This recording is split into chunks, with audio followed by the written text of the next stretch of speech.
Tonight is going to, as far as class is concerned, rely heavily on your class participation. So that we're straying from lecture and really diving into class participation. So when we open it up for a discussion, hopefully the crickets aren't louder than you guys. So we'll see how that goes. But we've been talking about making things right when things go wrong. We've talked about the importance of attitude when things are wrong. In the midst of things going wrong, the importance of the right attitude. We talked specifically about David. When we talk about David there on the battle lines, the other men were afraid. David sought his opportunity to glorify God and knew that God would be with him. And very much the attitude made the difference in that scenario. And very similarly, when we're going through different situations, it can be an opportunity for us to glorify God even in the midst of very diverse and struggling situations for us. We saw that Paul as an example in the list of all the things he went through, was able to glorify God even in those circumstances. So attitude makes a difference. We also talked about the difference that conviction can make. When I think of conviction, I think of Shadrach, Meshach, and Abednego when they're standing in front of the king of the known world at that time, and they're not bowing down to the idol that is made of all the various parts of various elements, not the golden idol. That's another dream. Sorry, getting my stories mixed up. But the golden idol, and they don't bow down to it. And they even go as far as to say, "We are not careful to answer you in this matter, O king. Our God is able to save us. But even if he's not, right? Even if he's not, we will not bow down." So that's conviction. That's not only is that faith in God, but it's saying conviction in that it doesn't matter, even if God does not save us from these circumstances, we're still not going to bow, we're still not going to change, we're still not going to bend or break under these circumstances. And so the difference that conviction can make. And I want to say also about this class in general, these are not like sequential, I've got to have the right attitude, these are not made to be steps, these are not made to be sequential in their usefulness. I'd rather it be this analogy or concept that, going through life is like going down a path. How many of you have gone hiking or like hiking or enjoy hiking? Some of you are like, no, I do not like that. But imagine you like hiking. Let's pretend for a moment that you like hiking. And we're hiking down, and you can imagine like a postcard trail, right? And you're hiking down this trail wherever it is in the world, whatever the circumstances, the nature, the beautiful things. Snow White's with you and all the animals are there too. Whatever you want to imagine in this hike that you're going down. And then you turn the corner. Weather changes, the circumstances change. Now there's a cliff and you've got to negotiate that, and it's starting to rain. And all of a sudden you're like, I don't know. But you've prepared. You have the right gear to put on. You can change the shoes to put on. You've prepared. You're ready for these circumstances.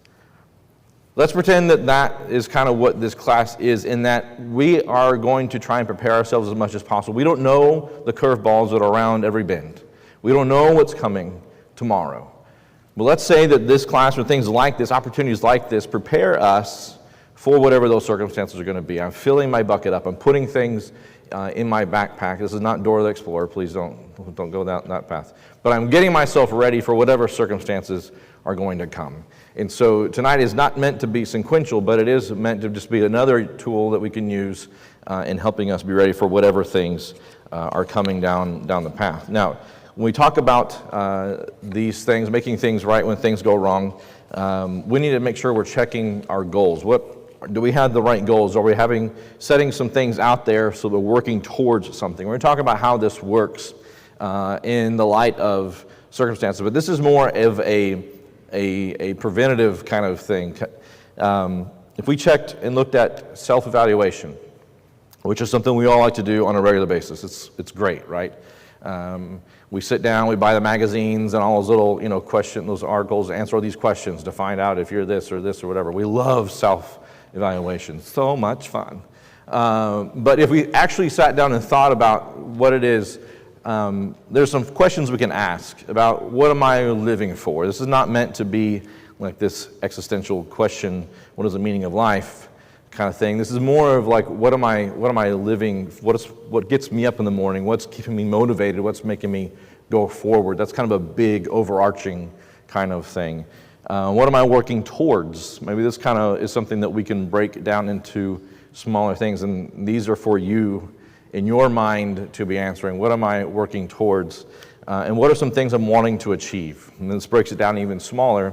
What am I trying to achieve? And I don't wake up every morning thinking about what are my goals? Am I making it through my goals in life? I don't think many of us do that. I think most of us are like, what do I have to do today, right? What is on my docket for today? And Lord, that is enough. And in a lot of ways, that is the right attitude. But if we broke everything down and talked about goals, we're talking about goals that can help us through situations or management. I'm going to manage the resources I have better. I'm going to do this better. And we use those words, right? There can be spiritual goals. I'm going to do these certain things more. We use words like more or better, which aren't necessarily actionable. But we use those words. And then when do goals start? Do goals start when? New Year's, right? After I've got all of these holiday parties to get through, Thanksgiving and Christmas and all that, and then I'll start my whatever it is program. Now I'm going to do keto or whatever the weird ones are now. I'll start that. And if it's in the middle of the year, when do diets start? Tomorrow or Monday, right? Whatever we feel in the right moment, right? Tomorrow or Monday. And then sometimes we think, well, maybe someday I'll do this, right? Someday.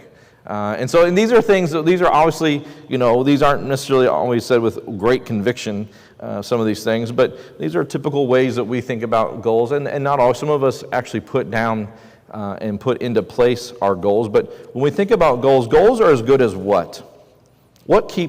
It's good to have a goal, but what else do you need? I need to have steps, I need to have a process, right? I need to have a system to get towards that goal. I have a goal out there, I want to do item X, or I want to achieve this thing that's out there. And that's great, it's good to have a goal. But it's only as good as your system is to get there. And so we're going to look at a few things tonight, especially in light of checking our goals in light of kind of how we live in life. At some point we have to decide what is the most important, what is the goal in life, right? Especially in light of our physical limitations. David said, Lord, make me to know my end, and what is the measure of my days, that I may know how frail I am. Why does that seem strange to be coming from David? Did David act like he was frail? No, he acted like, it doesn't matter who he's going against, right? It didn't really matter. But here's David, help me to know how frail I am.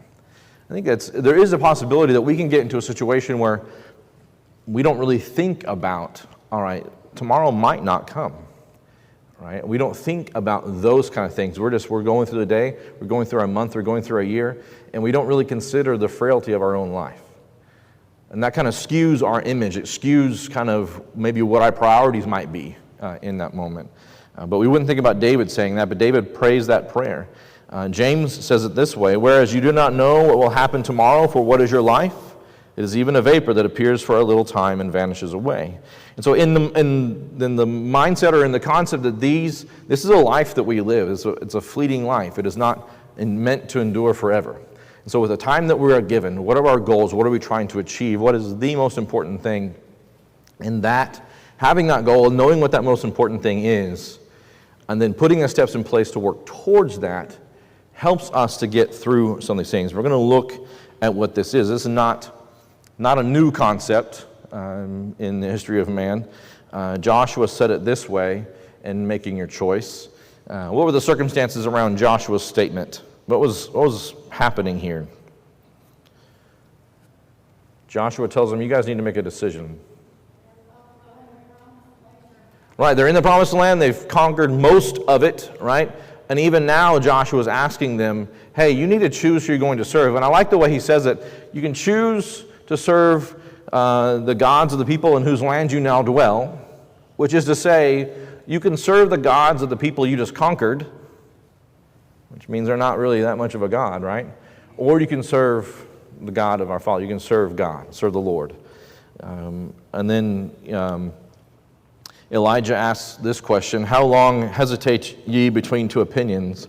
This is a great phrase to know, but they were hesitating between God and the Baals as whether or not they were going to serve him. Then Jesus says it this way, Matthew 6, "No one can serve two masters, for he will either hate the one and love the other, he will be devoted to the one or despise the other." So it's not a new concept to really make sure that we keep things in perspective as far as where our goals are in life, and specifically in relationship to God and our spiritual life. So let's make sure that we keep those things in the proper perspective, in the proper focus, for when we go around that corner in the trail, we're ready for whatever it is that lies ahead of us. So we're going to, I'm going to ask you to take some notes here. You can make mental notes. Some of you are really good at making mental notes. You can do maybe on your computer or your phone, which is a computer literally, your tablet, piece of paper, maybe the green card in front of you. Make some notes. And here's what we're going to make notes on, all right?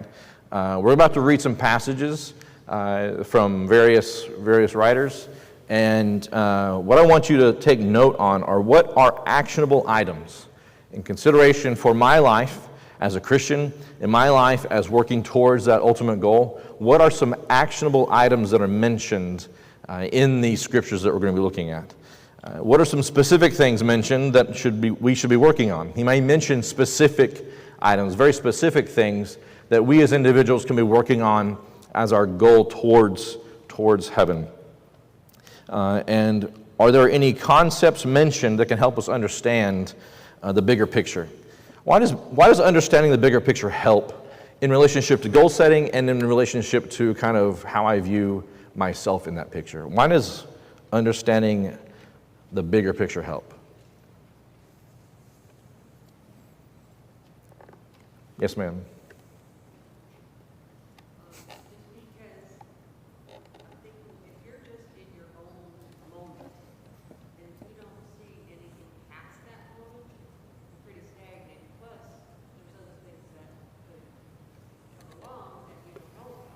Yes. So understanding my part in the bigger picture helps motivate me towards. We've all heard the phrase that we're cogs in the machine, right? But if I understand what the machine is doing, I understand the overall purpose, and I approve of that overall purpose, then I might feel joyous or take pleasure in knowing that I'm a part of something much bigger. I'm doing my part, my individual part. There was over in Ireland, the story was told of. There were work parties that were organized. The government was organizing work for the peasants in order to give them a job that they can do something, and they were motivated. They were singing songs as they were laying brick and stone and making a road. They had a purpose. They were making a road. But when it was found out that the road was just out into the middle of nowhere, that the road tied into no other system, and that it was just a job to give them a job, the singing stopped. The joy was gone. Right? There was no overall, there was not my part in a larger picture. It was just the tediousness of doing this thing that would eventually mean really nothing. Right? But as far as us understanding our purpose in the bigger picture helps, and some of these writers mention some of these things. And then also, are there any processes mentioned? Are there certain action words or processes, specific things that are mentioned in these passages that can help us either achieve or work towards or understand better our overall goal? So we're going to go through these together, and then afterwards we'll see what your notes say. All right, we're trying this out and see what your notes say afterwards as far as these verses are concerned. So the first one's in 1 Timothy chapter 6. 1 Timothy chapter 6. Paul giving information here to Timothy amongst some of his last letters to be written. And he says to Timothy, "But you, O man of God, flee these things." And if you look later or earlier in the passage, he's talking about things concerning money and the difficulties around that. But he says, "You, O man of God, flee these things." Is that an action word? So in setting goals and making sure I'm achieving my goals, one of my action things to do whenever I come across an opportunity that is not necessarily in line with or in step with the goal that I have set, in that moment, I could just run. Who do we know that's famous for just fleeing the moment of temptation? Joseph, right? He fled, right? That works. And of course, it may not be that he is saying literally flee, but maybe it is literally you just need to run, but it is to avoid these things. Avoid these things, these unrighteous things that he's talking about before. But then he says flee, and then what's the opposite action word that he uses in this text? Pursue, chased after, right? Capture these things. And then he gives us some specific things. He says pursue after, chase after righteousness, or right living. Pursue righteousness, godliness, godlikeness. Pursue or chase after faith. Pursue, chase after love, after patience, after gentleness. If I'm adding these things, as if every one of these things is seen as sort of a tool or something to help me in my life, I'm chasing after righteousness. How does righteousness help me when it comes to or dealing with things that are going wrong in my life? How does righteousness help me? What's that? It's a grounding concept, right? It puts me in perspective, my life in perspective of an overall picture, and it helps me. Like if I have chosen to follow Christ, I have chosen to live according to His commandments, and a lot of decisions are made for me at that moment, aren't they? If I've decided to live under the umbrella, under the authority of God, then there's some decisions, there are things I don't do, and there are things that I do, because I'm living a life that's righteous, yes. It also refocuses. Yes, helps us to refocus. As a teacher, have you had to refocus children at all? Never, right? And so understanding that, okay, here's a refocus, a reset, I need to get back on. Maybe I was erring in some areas, and I need to refocus. Godliness or godlikeness, using God as our focus in that as well. Faith, we can talk about faith. We talked about that in connection with David and others who, because of faith, were able to endure, able to go through these things. And seeking love, with those love that helps us to overcome the circumstances of a situation, maybe where somebody has wronged us, or the things that are going wrong in my life, or because of somebody else, but the love that I have for God helps me to overcome those circumstances. And so all these things become a tool. Patience, I mean, who's got the time to talk about patience, really? So that's something that we could talk about as far as that as a resource for us in our everyday walk. And then, of course, gentleness, which I think as a society we're losing that altogether. But gentleness is something that that needs to be defined in us. All right, so those things are mine. I add those to myself. I add those to my repertoire of tools and going forward in life. And then he says what after this? So flee, pursue, then what's the next action concept? Fight. Where else do we see, where does Paul write about this concept of fighting the good fight of faith? In another passage in Ephesians, he talks about the armament in which we are to use in fighting that fight, right? And he goes into great detail, and we'll talk about more of that later on. But fighting the good fight of faith, laying hold of eternal life, to which you were called. So these are very much like action. This is like Paul encouraging Timothy, put some chutzpah into your life and lay hold of eternal. Don't just kind of like, maybe.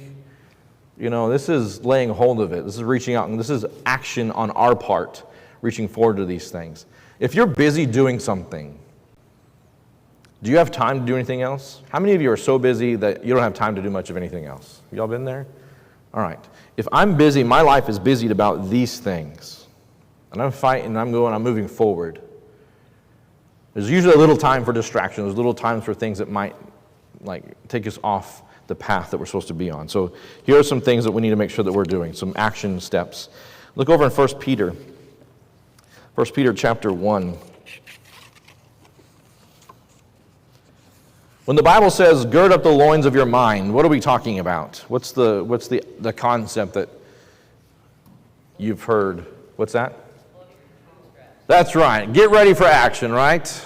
I like to think of, I don't know why, I'm just weird this way, but before, I don't know if they still do this, But back in the late 1900s, when I was going to sports things, they would so they'd play that song like "Let's Get Ready to Rumble." Let's get ready. They do that. That's like in my mind when it's time to gird up and get ready to go. That's what I'm hearing in my mind. So this is what Peter is saying, right? This is what's going on. Therefore, gird up the loins of your mind, be sober, rest your hope fully on the grace that is to be brought to you at the revelation of Jesus Christ. So get ready for action. Make yourself ready for action. And this is that wrapping up the clothing you're wearing so you can work. Getting ready for work. And then be sober-minded. Are there things that could cloud our minds or cloud our judgments? Of course. There are substances, there are thought patterns, there are people in our lives, there are influences that could cloud our minds, cloud our judgments, make us think a wrong way about something. He's saying be sober-minded, be clear-minded about what's going on in the life around us. Be sober and rest your hope. And this is interesting. I think I see this grace. I see this this concept of end times as my hope is put right on what I've learned and what I understand about what Christ has promised me. My hope sits on those promises of God. And so with that being my focus, I'm ready to work. My hope is resting there in a very sure place. I move on. I move on as an obedient child, and I move on not conforming. And that's very difficult to not conform. At some level, we all conform. Well, Josh, how do you know that? Because we are human. At some level, we all conform. We conform in how we dress. And he mentions two things that we should not be conforming to. The former what? Former lusts that were conceived because of our ignorance. There are many people who are operating in ignorance in relationship to spiritual matters. And here are the former things. We should not be living a life that is based on lust and ignorance, but living a life based on enlightenment as far as understanding of God's overall picture for us, and self-control. So if these are things we shouldn't be doing, the opposite should be what we are working on. But enlightenment and self-control, and to be holy. And we see this, but being holy in our conduct. That is being sanctified, that is continuing to operate under those parameters that we have been given. So we see these concepts here, girding up, getting ready for action, being sober and putting our hope in a safe place, not conforming, but being obedient. So here's some action words, some very specific things that we can be doing in our life in preparing for the circumstances that are going to be coming in our lives. We go back to 2 Timothy now. 2 Timothy. And he starts off in a really high note here. Suffer hardship with me as a good soldier of Jesus Christ. That is quite the invitation, right? I'll sign up for that. If we put that on a billboard out there, sign up for the suffer bus. Who wants to suffer? I don't think we have a lot of people signing up for that, right? I don't think so. Would you guys sign up for it? Just to see what kind of suffering is? Sure. I mean, yeah, maybe. You guys are weird that way. But other than that, most people would not sign up for the suffer bus. So when he says here, suffer hardship with me as a good soldier of Jesus Christ, he puts it in the concept. He puts it in a certain, construct as far as what the suffering is. It's not just suffering for whatever sake. And he says, no soldier in active service entangles himself in the affairs of everyday life. And this is where maybe that suffering comes. I'm trying to not entangle myself into the things that are going on in the world around me. And in doing so, and in not entangling or not conforming to those things, I suffer for it. Do you see that back and forth? And you guys have seen it. You've experienced it. I'm not going to conform to the social norms at the workplace that involve cheating or stealing in any way. I'm not going to conform to these things. Well, you're going to suffer for it because you're standing up on a line that people don't stand up on anymore. But I'm going to suffer for it. But you're suffering people who've done it before us as a good soldier.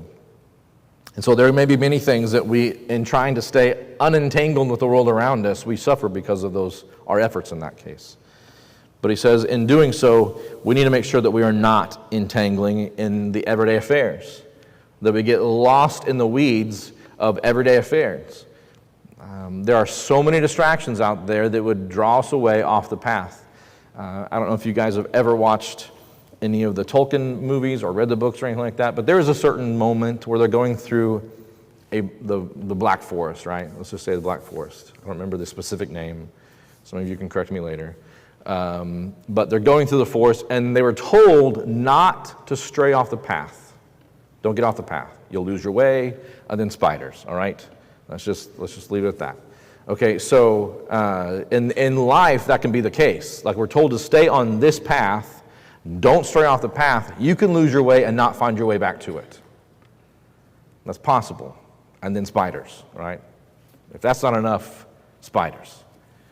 Some of you would burn your house down if you found a big enough spider in it. So in this case, we need to make sure we're keeping these things in perspective so that I don't entangle myself in the everyday affairs of this world, so that, what is his motivation here at the end of this verse?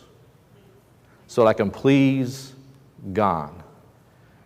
That's going to help us keep our goals and things in perspective. If I know at the end of the day who I am trying to please. Who do we normally, and who do they, let's just say the ominous they. Who do they normally try to please? Selves, right? And there are those that try to please others because of maybe the way they're brought up or certain things that are going on in their lives. That they try and please others. But at the end of the day, it is most important that we live our life in order to please God. And that's going to help us make decisions. It's going to help us understand that, all right, I might be suffering right now in this moment, but I'm doing it in a way that it's pleasing to God. And that puts things in a very different light when we're going through them. So here's some specific action things that we can do when it comes to different events and things that we're going through in our lives. Where are we on time? So make sure we have... Okay, all right. Very quickly, 1 Corinthians chapter 9. 1 Corinthians chapter 9. I can do all things. When you see that I can do all things, what do you think of first of all? Philippians 4:13? Great answer. All right. And so he talks about, he says this, I can do all things through Christ who strengthens me, and he uses that in the construct of service and bringing glory and honor to God. He says, I can do all things for the sake of the gospel so that I may become a fellow partaker of it. So I'm going to do all these things, not for my own sake, but for the sake of others, for the sake of the gospel, so that I can also become a partaker of the blessings of that gospel, of that good message. And that helps too. I'm going to go through this moment. I'm going to go through this right now. And it's going to hurt. And it's not going to be fun. But I'm going to go through it because on the other side of this, I will continue to be one who's a partaker of the gospel, of the good news. And he goes on to talk about those who run, those special people who like to run. And they all do it to win a prize, right? It's obvious that that's the case. And he says, run in such a way that you may win. And everyone who competes in the games exercises, here's a concept, self-control in all things. Is that difficult, self-control? To bring oneself into subjection? So exercising self-control, that they do it to win just a crown, a wreath, a participation trophy, whatever it is that they do it to win. But we win, or we fight, or we run in order to get something that's imperishable, that's much more exciting than a participation trophy. Therefore, run in such a way as not without aim. I have a goal. That's where I'm going. Box in such a way as not just beating the air, but I discipline my body. I bring myself into subjection. I make it my slave. And that's a huge concept. We could talk a lot about that, in that some of the things that are going on in my life are because I've not brought my body, my physical body, under self-control. I'm allowing the physical side of my life to be in control, and I'm in a situation right now where I'm suffering because I was not in control. I was allowing my body to be in control at that moment. But I bring that into subjection. So here are some specific things that Paul mentions. And so as we look at what our ultimate goal obviously is heaven. That's our ultimate overarching goal is heaven. And there's good things that we need to do along the way. Obviously, it's not wrong to have goals, to have a family, to move, to have a retirement. The things that we mentioned aren't wrong to have, but this is our ultimate goal. And all of those things along that line need to be in line with this one. And so based on some of the passages that we've read tonight, what is a system or process to get there? What are some things that Paul and Peter gave us as far as information, or if you have other passages that give us for creating a system? We're not trying to build it tonight, but at least some steps in that system to get towards heaven. What are some things that were mentioned? What's that? To run away from sin. All right. Running away from sin is going to very much help us in staying on that path that we've talked about as the imagery of life is given to us, path to heaven. What else? So fleeing sin, pursuing righteousness, so we have those two opposites. We talked about those 6 specific things that were mentioned in that verse. As far as those things that we pursue after, we add to our lives. What are some things that we can do? I'm sorry? To know the Scriptures, to be able to handle or write the Word of God, right? Those are things that are going to help us. Thy word have I hid in my heart that I might not sin against thee. That concept has been around for a long time, but it is one that we need to continue to use and rely on. What else? I'm sorry?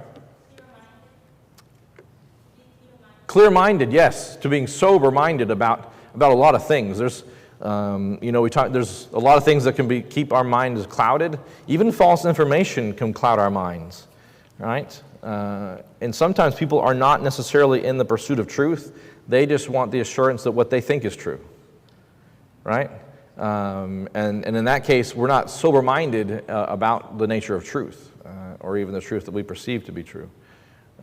What else? Yes? Josh, I think that David mentioned it, and it's something that we have to understand is none of us are getting out of here alive. No. Our bodies are going to die. Yes, yeah. But when it comes to any planning you're doing, that needs to be the ultimate plan. Yes, exactly. You need to understand your soul is going to live forever. Yep. So those two things, when it comes to financial planning or life planning, goal planning, anything, that's the ultimate there. That's the way that's going to happen. That's guaranteed. We know that. Yep. We were blessed to know that. Exactly. That's that enlightenment. Exactly.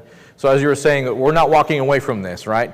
We're going to the scene of the crash as far as this is concerned. We're not walking away from this life. We will all, but the question is, what is our exit strategy for this life? What have we put in place in order? So understanding that we will die at some point, and that is part of our overall picture of things, helps, again, putting things into perspective in building our goal and putting those processes in there. When we think about processes, it is much easier. So heaven is my goal, but I don't get there in a day. There's things that I need to do that are micro decisions.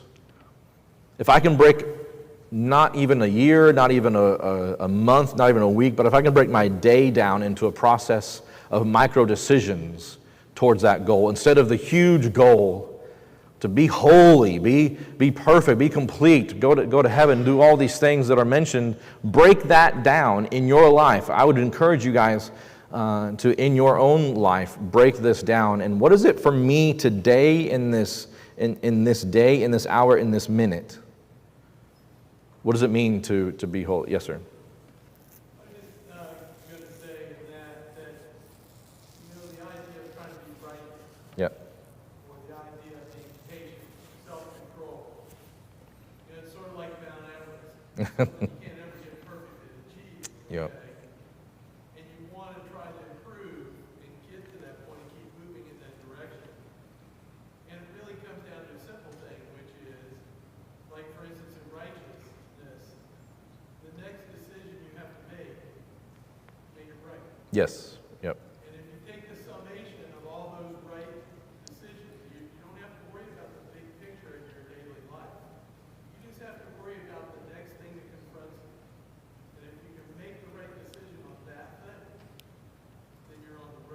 Yes.